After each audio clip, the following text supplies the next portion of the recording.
Ladies and gentlemen, welcome back to the Transfer Portal Podcast presented by NoContextCFB for another player interview. And today we have a very special one. In 2021, he had a passer efficiency rating of 207.6. If you don't know, that's pretty dang good. He enters the 2022 season as the active career leader in all of FBS in career passer efficiency rating at 196.09. Ladies and gentlemen, from Coastal Carolina, Grayson McCall. How are you doing today, man? Doing great, man. Excited to talk to you guys. Thanks for having me on. Thanks for joining us. And my name is Andrew. Liam's also beside me doing this interview. How are we doing today, Liam? I'm doing good. It's not every day you get to talk to a top 5 quarterback in the sport, so I'm ecstatic right now. It is pretty rare. This is a massive opportunity, so let's just jump straight into this. This is a big year for you coming up with not only Coastal, but your ability to be a highly touted NFL draft prospect. In a stacked quarterback class like this year, what do you want talent evaluators to see when they pop into Grayson McCall tape, both on and off the field? Yeah, just kind of building off last year and making sure they know that those past 2 years weren't a fluke. Obviously, I had really good weapons around me, guys that maybe per se made me look good. So, lost a lot of guys. So really, for me this year is just showing them that nothing's dropped off, just showing them that I'm continuing to grow, elevating my brain as well as my game out there in the field, just showing them that nothing dropped off. Obviously, I had shoulder surgery about 5 months ago. So a lot of the scouts right now are just, questioning my strength in my arm and things like that. So just continuing to show them that I can drive the ball down the field, make all those plays that an NFL quarterback can make. And, really just focusing on myself, not trying to compare myself to any of these other quarterbacks coming out. And, I know if I focus on myself and take care of what I got to do, then the rest will take care of itself. Going back to your recruiting days, how was a supreme talent like you a 2-star recruit? It really just goes to show how horrific recruiting rankings end up being. But I would just love to learn about your recruitment, what led you to Coastal, and then one piece of advice you have for other recruits who are so under the radar. Yeah, absolutely. 2-star, man. I really don't have much to say for that.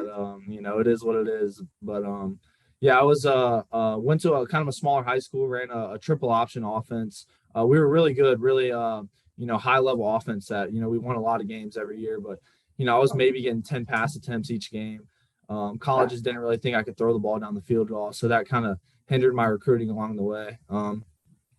Came out, had 4 FCS offers out of my junior year of high school. Finally picked up my first FBS offer when Army West Point offered me, like I said, triple option. It was a lot of schools like that. And then Coastal kind of came on the radar late and kind of realized, put the offenses together, a very similar offense I was running. They thought I would be able to do it here. Invited me out to a camp. Coach wanted to see me throw. Had a really good camp, threw the ball down the field really well. And he kind of, that's when he knew, I could play in the offense. So got my opportunity here, knew immediately when I got my scholarship offer, this is the place I wanted to go. But man, it was really slow, kind of got in my own head. I was 10 minutes down the road from Sam Howell. I'm sure you guys know who that is. And this guy, is getting 5 FBS offers a week. And so it's kind of getting in my head, things like that. But the same thing I just said, trying to focus on myself and really just, block out all the noise. But the best advice I could really give to a recruit is like you literally need one opportunity. If you can get one opportunity, it doesn't matter what school it is at any level. If you get one opportunity, you can play ball, you go there and show them what you can do. Who knows what can happen? My whole life kind of changed in a year just because I stuck to myself and kept focused and kept pushing and things like that. So got my opportunity, came here, was a third string red shirt for a year and a half. And then, just kept working, man. I got my opportunity and here we are now. So one opportunity is all you need. Just keep pushing. You're a little closer than you think. Talked about opportunities, and one of my favorite things with recruiting that I know coaches love is when they can get a 2-sport athlete. As someone who lettered in basketball in high school, what was the benefit that you reaped most being a multi-sport athlete? Yeah, absolutely. At first it was just, let's do something in the off season to kind of stay in shape and things like that. And then I kind of fell in love with the game and my teammates were awesome. And, it's good to do something out of season to be with the team, the camaraderie, continue to, work on your leadership skills and things like that. So it was really good for me. I wasn't the best basketball player, but, basketball kind of instilled toughness and effort and, I wasn't the guy that was going to go for 25, but when the ball's on the ground, I'm going to be the first guy to dive on the floor and get the ball and things like that. So, it just kind of brought out a new side of me, and I love basketball, man. And even when I get time now, I try to go out and just shoot some hoops. But I think there's a huge benefit of playing two sports, man. I know recruiters love it, so I would definitely recommend it. Playing multiple sports, and like you said, same town pretty much, right, as Sam Howell.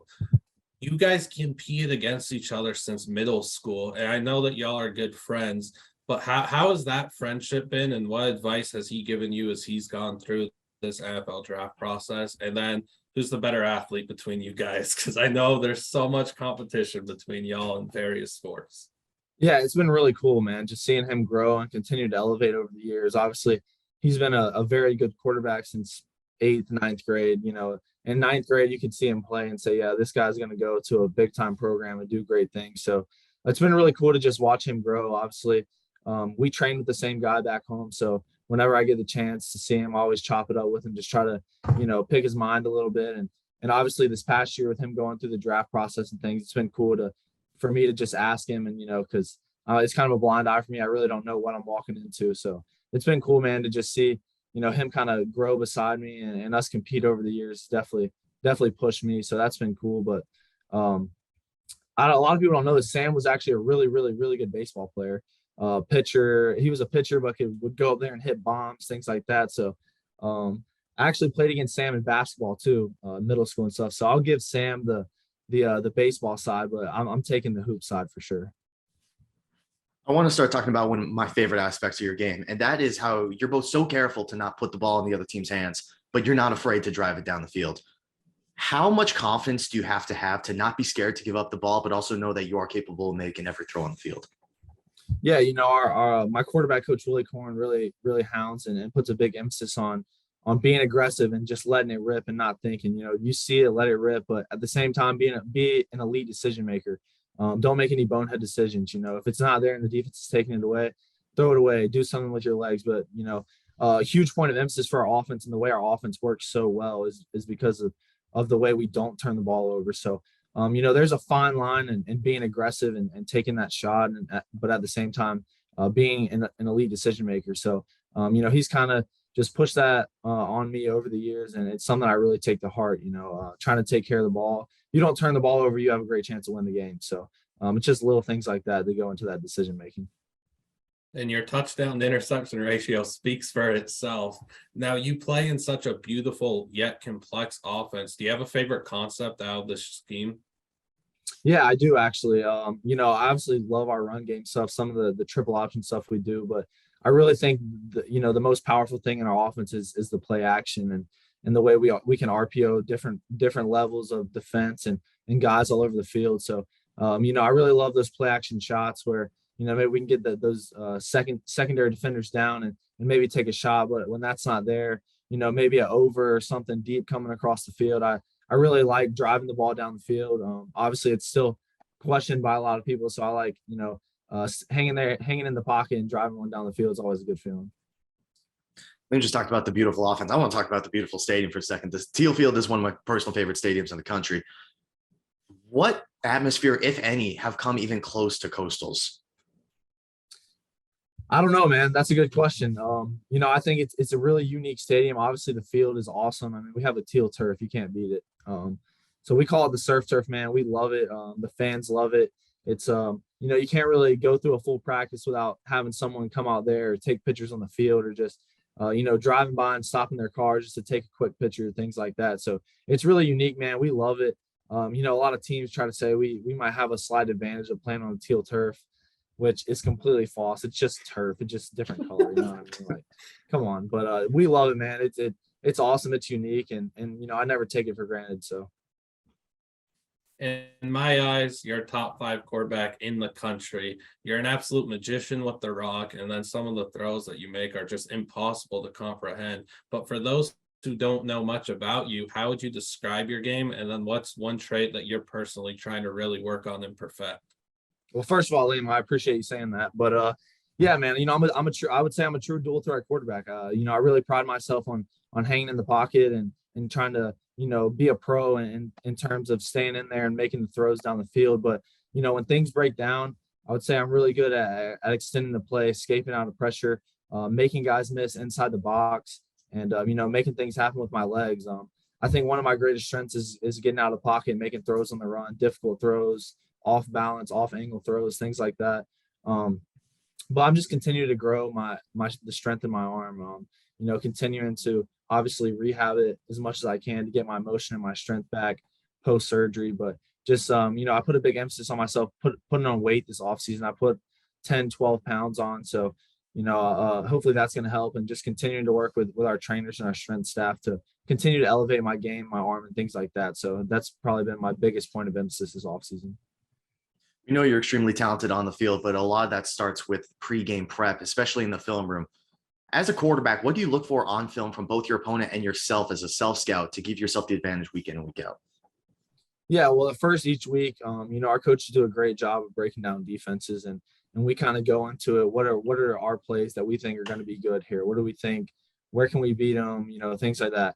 And then from that point, you see, you have the plays that you think are going to be good against them, and then I really go into dissecting the defense, starting with the front every time, seeing what type of are they going to be in different fronts? Are they going to be in the same front? Are they going to shift different formations, things like that? And then obviously up to the linebacker level, seeing things in the box. Are they press? Are they outside the box versus certain formations? What are the secondaries doing? What are their tendencies versus formation, things like that? So I think the reason for my success early was just my ability to prepare and really dissect these defenses. And by the time I get out into the game, I know what's coming before it's even coming. And so that's a real advantage, and something I really pride myself in, because it's extremely important to prepare the same each week for every opponent, no matter who it is.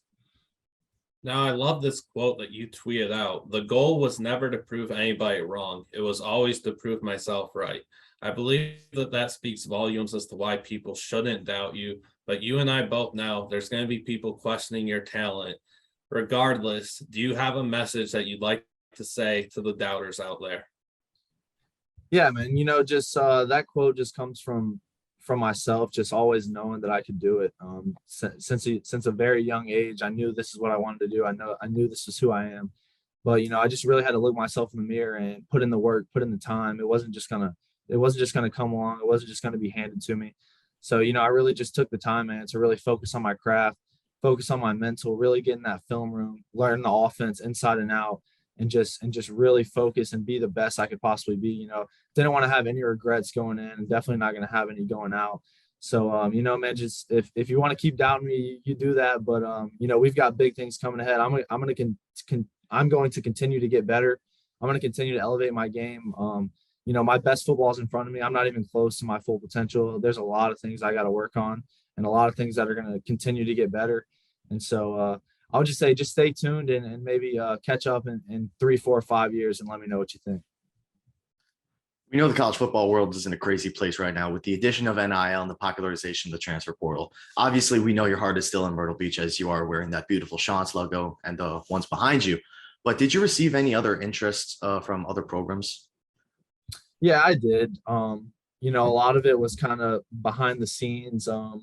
Obviously didn't enter the transfer portal, so didn't get like that experience or like true offers or things like that. But a lot of coaches reaching out to me and my family and my high school coaches and things like that. Obviously, a lot of fan bases on social media were kind of in my ear trying to get me to come different places and things like that. But coming out, I knew that I wanted to come back here. I thought about the transfer portal and possibly entering the draft after last season, but I didn't want it to get too deep. I had kind of heard enough about the rumors and things going around. So that's when I came out and just with that announcement, it kind of shut things down so I could focus on what I needed to focus on. And you are one of the guys that changed this Coastal program for the better. You've really been in one of the architects. You've been a significant factor in building the program. What does that mean to you? And how do you hope Coastal fans remember you and your legacy? Yeah, absolutely, man. I think it's a real special thing, and I committed here. We were a 4-8, 5-7 football program for the past couple of years. So When I committed here, I knew I wanted to kind of turn this place around and turn it into a championship program. And that's kind of what we've done this past couple of years. And, right now my job is to instill that into the younger guys. So when I'm gone, nothing changed around here. The standard stays the same. The culture stays the same. So, man, that's really my job right now.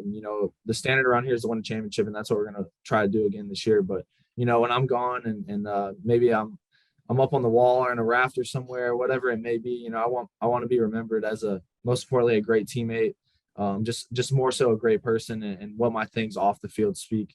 The volume and, what happens on the field is going to speak for itself. But, I want to be known as someone that gave to others, that put others before themselves. And, my teammates could say I was truly a great teammate and a great leader. So that's really important to me. And, hopefully I'll get that done. One more question before we get into our final little segment. Obviously, you have pregame prep as practice and film study, but there's also another pregame prep that kind of gets you ready mentally. Do you have any superstitions, a pregame meal, music that you listen to kind of get you ready for a game mentally? I am kind of superstitious, man. I can't lie to you. Like the biggest thing right now is the mullet. Like, oh my gosh, people are like, are you going to bring the mullet back? I'm like, dude, duh, why would I not? Like, the past 2 seasons with a mullet, we've had 10-win seasons. Like, I'm superstitious. If, I come out there without a mullet, I might throw 35 picks and 5 touchdowns and have a horrible year. So things like that. But, the pregame meal, not so much. Pregame music's always Rod Wave. I love Rod Wave. A lot of people think like pregame music, like a bunch of like hype stuff. I like kind of like the slow, soft stuff, calm me down, maybe a little bit of country music, maybe a little Rod Wave, just kind of soothe the vibe out, things like that. But other than that, man, that's it. I gotta have same wristbands, gotta have a new set of wristbands before every game. Just simple things like that. Gotta have spat on my cleats, or I'll be superstitious, things like that. But nothing too crazy. How about how you plan on giving back to the community and helping out those in need, whether it be down the road this year or in a few years? Yeah, absolutely. So a lot of my NIL goals right now are to do things with the local community. I'm sure you guys saw the racetrack deal that I'm working with right now. Trying to just work with the local. You're seeing all these NIL deals across the country. It's like so and so is going here for $50,000. Well, what is he doing? So a lot of my goals right now, my marketing team does a great job with trying to reach out. We're getting some set up with the Boys and Girls Club right now in Myrtle Beach. Just trying to get down there maybe once or twice a month, just to hang out with the kids, talk to them, just kind of motivate them and encourage them to, maybe, they could be in my shoes one day. And so, I remember when I was that little kid and the guys I looked up to. So I really take that to heart, and it's really important to me. So doing things for the community and continuing to push that out is going to be big for me this year. I know straight up from doing it as well. Working with the Boys and Girls Club is phenomenal. So that would be really cool to see you do. And we'll ask you 6 more rapid fire-ish questions that aren't also football related right now. And we'll start with, what's your favorite food? What's your least favorite food? Favorite food, surf and turf, medium rare steak, surf and turf. Least favorite food, probably Brussels sprouts. Can't do Brussels sprouts. I don't know why. Have a favorite TV show? Favorite TV show right now. All right. Does this count? Does Stranger Things count? I know it's like Netflix. But does that count? Stranger Things, for sure. Stranger Things. How about a hidden talent you have? A lot of people probably couldn't agree with this, but I think I can sing, man. If you catch me in the shower singing, if you're outside the bathroom, you hear me singing, I think you might recommend me going on American Idol or something like that. Speaking of going on American Idol, maybe this is your answer for that. Looking way down the road, when you are done with your playing career, what do you want to do? Oh yeah. First and foremost, I want to be a football coach, man. This is what I love to do. I wanted to be with younger guys. It would be awesome if I could coach my son, things like that. But I want to start at a lower level, maybe middle school, maybe even a little younger. And, just kind of grow those guys and kind of give them the mindset and the leader and the mentor they need. I think that would be really cool. So that's kind of my plan as of right now. That's dope. And the showdown versus BYU, we have to bring that up. That was one of the most electric atmospheres in recent history. How did it feel to take down BYU in front of the entire country and gain that national fan base? Yeah, man, there's not even really words I can say that describe that day and that night. You know, coming to the stadium and seeing Lee Corso and the guys up top, college game day, posted up, everyone interviewing. We got cameras everywhere. It's like Coastal Carolina college game day. Like this never happens. Like it's a one in a lifetime thing, and I just happened to be able to experience it. It was really surreal moment. Didn't really set in mentally till after the game and realized what we did. Obviously, Zach Wilson, one of the best quarterbacks in college football at the time. They had a extremely high-powered offense. They had a really good defense, and we had 2 days to prepare for them. And so, it was really kind of let's roll the balls out and let's see who the real dog is. Let's see who has the most heart and the most fight in them. And it came down to literally the last play, a yard and a half short, and it was surreal, man. I mean, I've never seen a group of fans, a team so excited, and that was kind of the moment we knew that, like, hey, man, like no matter who rolls in here, we play our brand of football, we can win. So, an incredible night, one I'll never forget for sure. One more rapid fire question. We know we need to ask this. Walk us through the glorious history of the mullet. Absolutely, man. I'd love to do that. So let's see. I'll take it back to the 2020 season. I got named the starter probably a week before the Kansas game. You guys know Teddy Gallagher, Silas Kelly, those guys that kind of got that thing rolling down here. And they told me, they said, hey, man, if you're going to be our starting quarterback, like you have to grow a mullet. And I'm like, I don't know, man. Like, I don't know if that's me, whatever. They're like, no, like you're going right now to get your mullet cut. And so that's what I did. I hated it at first. The girls hated it at first. My mom hated it at first. She was like, hey, that's not you. And then, kind of just kept growing. I let it go, and it turned into a brand, man. And now it's like, you can't go anywhere on this campus without seeing mullets flowing everywhere. So it's awesome, man. Like I said, it's coming back again this year. You'll see a lot of mullets out on the surf turf this fall. So, we take pride in the luscious locks, and you'll definitely see them again this year. Absolutely amazing. We all are massive fans of the mullets. And we're going to ask you one more final question before we get you out of here. Any goals for the season, either personal or for the team? Yeah, obviously everyone has goals before the season. Everyone's going to come out and say, we want to win all the games. We want to win championships, things like that. For me this year, it's more of a kind of off the field mental leadership standpoint. Leading into my last year, I want to leave a legacy here. I want to be remembered as someone special that was a great leader. So really my biggest goal this year is to bring these younger guys along, make them better as we go on, make them and, bring them to their highest potential, allow them to change the way they live, the way they eat, the way, they prepare and things like that. So I can really bring them out to their highest potential. And so that's really my biggest goal right now, and continuing into the season, trying to be the best leader I can. This will be my third full season. So, I've kind of been there. I've done that. I've played in the big games. I've played, in the crazy atmospheres, things like that. So when things are going good, they're going to look up to me. And when things are going really bad, they're going to look at me and see how I respond. So that's really going to be the biggest thing for me this year. And with that, we want to thank you all for watching. Make sure to follow Grayson on Twitter. That'll be on the screen. Make sure to like, comment, subscribe on the video. And Liam, do you have any final words for the viewers? Go Shots. Shots up, baby. I appreciate you guys.